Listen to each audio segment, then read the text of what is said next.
हनुमान जी का अतुल्य पराक्रम। कृष्ण कहते हैं यह त्रेता युग नहीं है। महाभारत के युद्ध में अर्जुन के रथ पर बैठे हनुमान जी कभी कभी खड़े होकर कौरवों की सेना की ओर घूर कर देखते तो उस समय कौरवों की सेना तूफान की गति से युद्ध भूमि को छोड़कर भाग जाती। हनुमान जी की दृष्टि का सामना करने का साहस किसी में नहीं था। उस दिन भी ऐसा ही हुआ था। जब कर्ण और अर्जुन के बीच युद्ध चल रहा था, कर्ण अर्जुन पर अत्यंत भयंकर बाणों की वर्षा किए जा रहा था। उनके बाणों की वर्षा से श्री कृष्ण को भी बाण लगते गए, अतः उनके बाण से श्री कृष्ण का कवच कटकर गिर पड़ा और उनके सुकुमार अंगों पर बाण लगने लगे।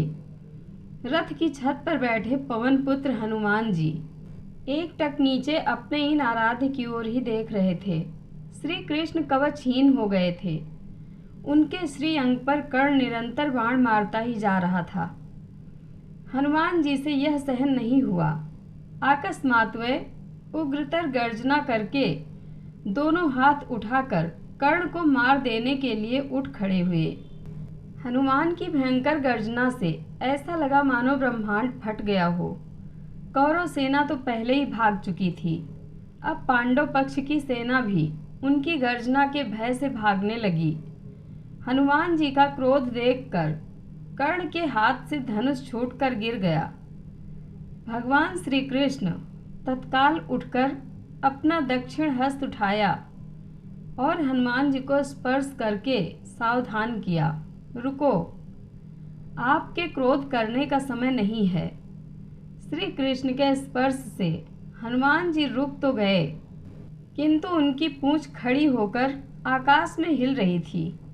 उनके दोनों हाथों की मुट्ठियां बंद थी। वे दांत कटकटा रहे थे और अग्नेय नेत्रों से कर्ण को घूर रहे थे। हनुमान जी का क्रोध देखकर कर्ण और उसके सारथी कांपने लगे। हनुमान जी का क्रोध शांत न होते देखकर श्री कृष्ण ने कड़े स्वर में कहा, हनुमान, मेरी ओर देखो। अगर तुम इस प्रकार कर्ण की ओर कुछ क्षण और देखोगे तो कर्ण तुम्हारी दृष्टि से ही मर जाएगा। यह त्रेता युग नहीं है। आपके पराक्रम को तो दूर, आपके तेज को भी कोई यहाँ सहन नहीं कर सकता। आपको मैंने इस युद्ध में शांत रहकर बैठने को कहा है। फिर हनुमान जी ने अपने आराध्य देव की ओर नीचे देखा और शांत होकर बैठ गए। जय श्री कृष्ण। कथा अच्छी लगे तो कमेंट बॉक्स में अपनी राय जरूर दें। धन्यवाद।